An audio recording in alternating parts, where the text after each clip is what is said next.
Bonjour et bonsoir, ça dépend où vous êtes, vous trouvez le viseur, ça vous souhaite une agréable et excellente journée. Alors, comment vous allez? J'espère bien.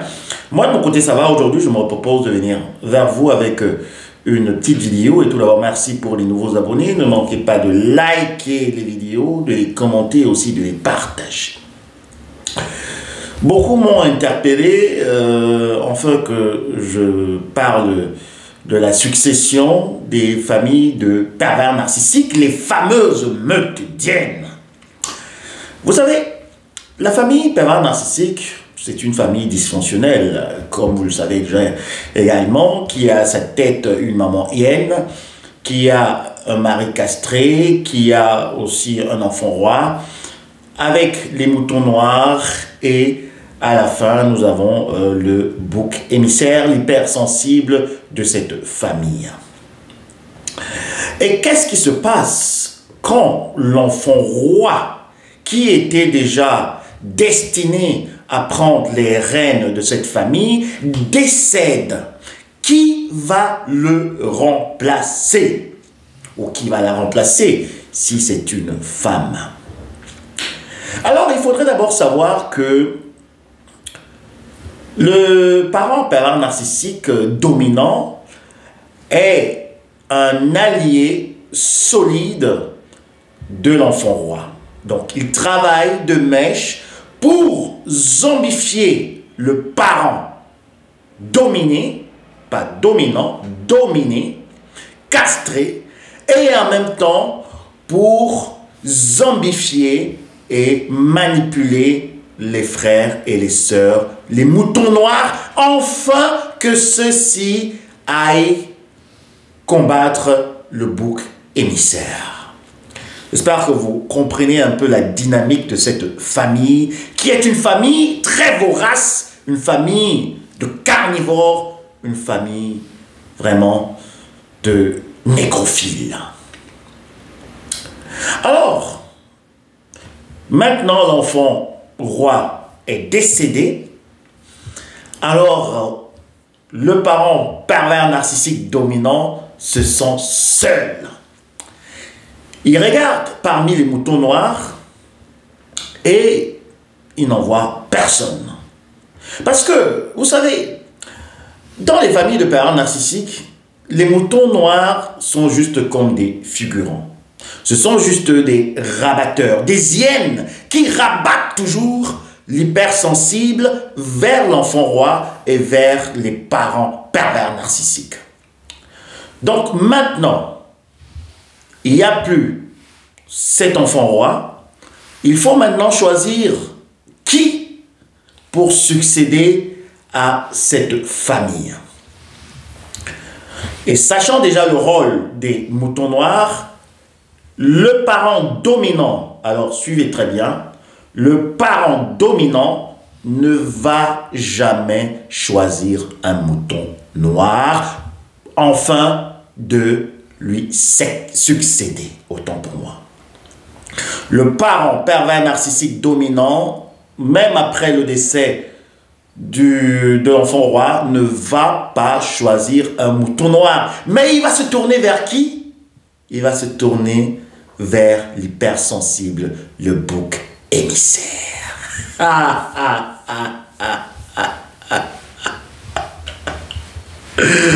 Alors, le bouc émissaire, s'il a pu s'en sortir dans la vie, s'il a pu se retrouver, pouvoir se développer, pouvoir se reconstruire, aussi fonder une famille et avoir une très bonne place dans la société, alors le parent pervers narcissique va porter son regard vers le bouc émissaire. Pourquoi? Je vous dis, c'est très maléfique. Et ça relève vraiment de la plus grande perversion. Quand l'enfant roi décède, alors n'oubliez pas que c'était le meilleur allié du parent dominant. Alors, les frères et sœurs moutons noirs se mettent donc en coalition pour maintenant aller combattre qui? Combattre le parent dominant. Et le parent dominant, la maman Yen ici ou le papa Yen, se sent seul et veut livrer maintenant qui? Veut livrer le bouc émissaire. Et c'est pour cela que le parent narcissique dominant, le papa Yen ou la maman Yen, va rassembler les moutons noirs et va les envoyer à la chasse du bouc émissaire, afin de le rabattre dans la meute dienne. Alors, les frères et sœurs de cette famille vont aller chez le bouc émissaire, ils vont dire au bouc émissaire, écoute, notre grande sœur est décédée, notre grand frère, l'enfant roi, est décédé. Tu sais, c'est lui qui causait tous les problèmes dans la famille. C'est lui qui a endoctriné maman. Tu sais, maman est née pour rien dans tout ce que tu as vécu. Tu sais, papa n'est pour rien dans tout ce que tu as vécu. C'était cette grande sœur qui envenimait toute la famille. Et tu sais, Justine, on sait ce que tu as subi. On sait ce que tu as enduré. Et on est venu te demander pardon. Maman aimerait que tu rentres dans la famille. Papa aimerait que tu reviennes pour prendre ta place. Tu sais, cette grande sœur nous a fait tellement de mal. Elle m'a aussi fait du mal. Elle a aussi fait du mal à Thierry. Elle a aussi fait du mal à Marc. Elle a fait du mal à tout le monde.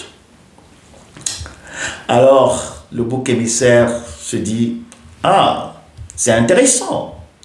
Ces hyènes sont en train de reconnaître tout le tort qu'ils m'ont fait. Ces hyènes sont en train de reconnaître que j'ai souffert. Ces hyènes sont venues me demander pardon. Alors, pourquoi pas rentrer dans cette famille? Pourquoi pas revenir? Parce que je pense qu'on a besoin de moi. J'ai pu m'en sortir dans la société, j'ai pu fonder une famille, et maintenant j'aimerais retourner pour prendre justement mes responsabilités. Alors que l'enfant bouc émissaire ne sait pas que c'est un guet-apens. C'est un guet-apens. Et pourquoi le parent pervers narcissique le fait? Parce que le parent dominant est maintenant seul. Il n'a plus d'alliés solides. Parce que n'oubliez pas également que les moutons noirs en veulent au parent dominant et veulent le dévorer. Alors il va chercher un substitut. Et le substitut, ce sera qui? Ce sera le bouc émissaire. Et quand le bouc émissaire va revenir, peut-être disons cette Catherine ou bien... disons peut-être Christian, il va revenir dans la maison, ou bien ça peut aussi être une femme, hein, disons Catherine ou Christian, en tout cas, l'enfant bouc émissaire revient. Alors, la maman hyène, très laide, très perverse, très surnoise, très manipulatrice, très rusée, commence à endoctriner le bouc émissaire. Elle commence à lui raconter tout ce qu'elle a vécu dans son enfance, toutes les souffrances qu'elle a vécues avec son mari, tout ce qu'elle a fait pour la famille. Et que maintenant, elle voudrait que le bouc émissaire puisse prendre la succession, puisse diriger cette meute dienne. Donc ça veut dire coordonner toutes les opérations de chasse du papa et du chasse de certains moutons noirs qui vont essayer de ne pas danser au son de la flûte. Alors, le bouc émissaire se dit, mais enfin, on me reconnaît. Enfin, on me donne la place qui m'était due. Enfin, cette grande sœur, Manitou, zombie et en même temps vipère ancienne, est décédée. Maintenant, la famille sera bien. Je vais amener mon esprit de justice, je vais amener mon amour, je vais amener ma lucidité, ma clairvoyance. Je vais pouvoir réunir mes frères et sœurs, ces moutons noirs qui sont des hyènes, hein, n'oubliez pas, parce que ça, ce sont vraiment des terminologies très spécifiques ou vice-versa.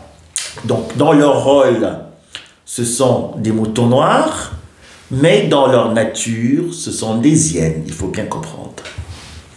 Alors, le bouc émissaire est vraiment l'enfant qui a beaucoup d'empathie, qui est doué, hein, surdoué même, on dirait, qui revient avec ce sens de la famille, ce sens du partage, de la charité, de rassembler tous les frères et sœurs sur une même table, alors qu'il ne sait pas que c'est lui qui va être dévoré.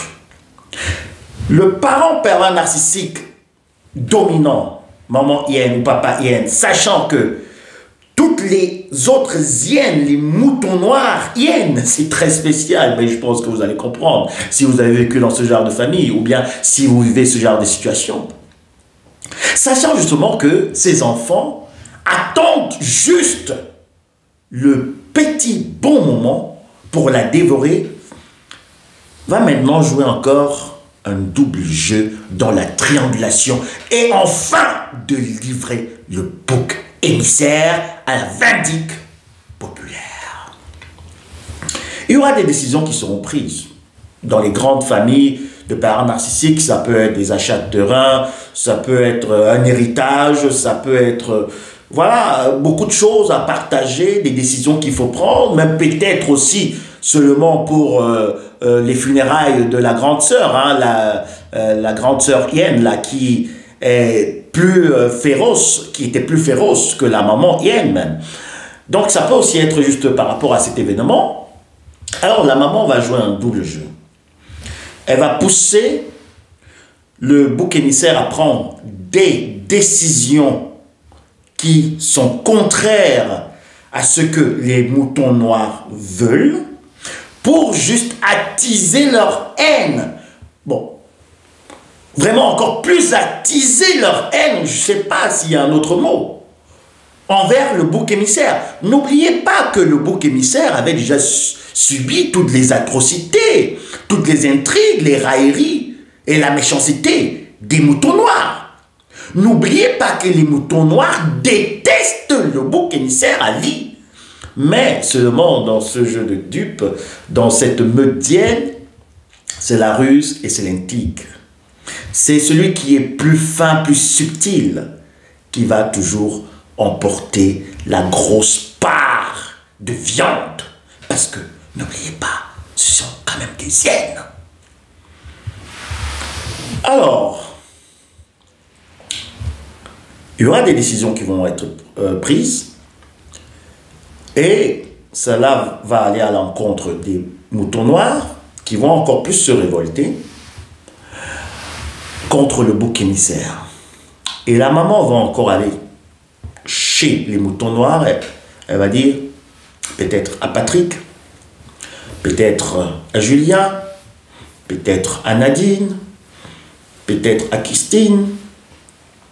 Tu sais, depuis que votre sœur est rentrée ici, il y a beaucoup de confusion, il y a beaucoup de désordre.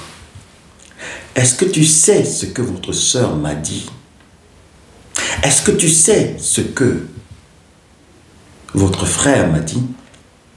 Elle va aller comme ça, chez les moutons noirs, les activer, les attiser encore, qu'ils soient plus dans la, je peux dire, dans une cabale envers le bouc émissaire.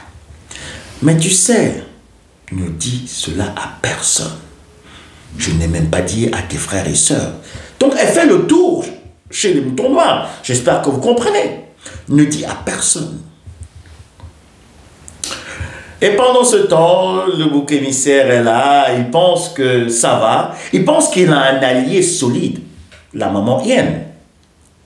Parce que la maman hyène joue cette double triangulation avec lui, avec les frères, avec le papa castré et également avec elle.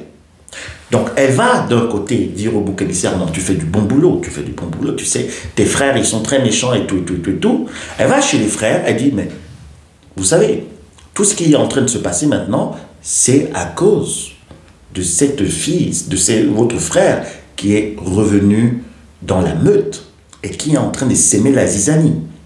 Donc, vous comprenez donc que Dans la famille des meutediennes, la famille pervers narcissique, on ne va pas souvent choisir un mouton noir. Si le bouc émissaire a pu s'en sortir dans la société, c'est lui qu'on va viser, afin que la maman soit épargnée justement de ces hyènes qui sont déjà en train de baver et qui attendent juste le bon moment que le papa castré décède afin de la dévorer. Je vais revenir pour faire un exposé sur cela. Je vais vous montrer cela en schéma, comment ça se passe, comment cette famille est une famille vraiment très méchante, une famille de marabouts, une famille de sorciers, et comment aussi cette famille va s'éclater. Parce que déjà avec la mort de l'enfant roi, qui devait prendre les rênes, il y aura déjà d'abord une cassure. Les moutons noirs vont commencer à discuter la succession. Mais la maman va jouer avec un peu le temps, avec beaucoup de malice, beaucoup de manipulation, beaucoup de subtilité, pour aller comme ça prendre les moutons noirs, afin que ceux-ci puissent rabattre encore le bouc émissaire dans la meute.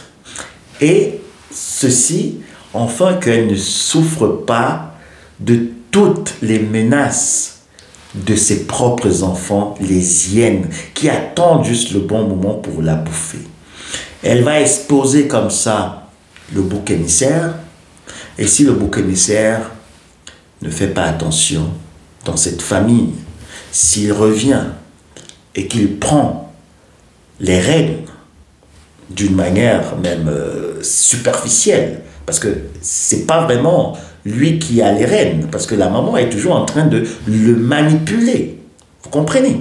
C'est la manipulation, mais elle va faire semblant de lui donner un certain pouvoir. Et si vous êtes bouc émissaire et que vous rentrez dans votre famille de pervers narcissiques, de cette meutedienne, et vous pensez que vous allez gérer toutes ces personnes, alors je vous dis, non seulement d'abord votre santé sera en danger, mais en même temps votre vie sera en danger. Parce que vos frères et sœurs vont bouffer votre âme, vont bouffer jusqu'à que le sang dégouline. Ils vont vous manger, ils vont vous dévorer, ils vont vous broyer. Et ils vont discuter les parties du corps. Ils vont discuter la main, ils vont discuter la patte, ils vont discuter la tête. Ils vont vous asphyxier, ils vont vous zombifier. Ils vont vous détruire. Alors, c'est un conseil. Ne rentrez jamais dans la meutedienne. Quoi qu'on vous offre. Vous savez, comme celui qui avait dit, et c'est aussi comme ça que la maman hyène se comporte. Parce qu'elle se comporte comme une déesse. Elle va dire au bouc émissaire, si tu te prosternes devant moi, alors je vais te donner toute cette meutedienne et tu vas les diriger d'une main de fer. Alors que tout ça, c'est un leurre. Je reviens, je me réjouis de vos commentaires. Entre-temps, je vous souhaite une agréable et excellente journée. C'est parti pour la meutedienne, la trilogie. À très bientôt. Bisous. Bye.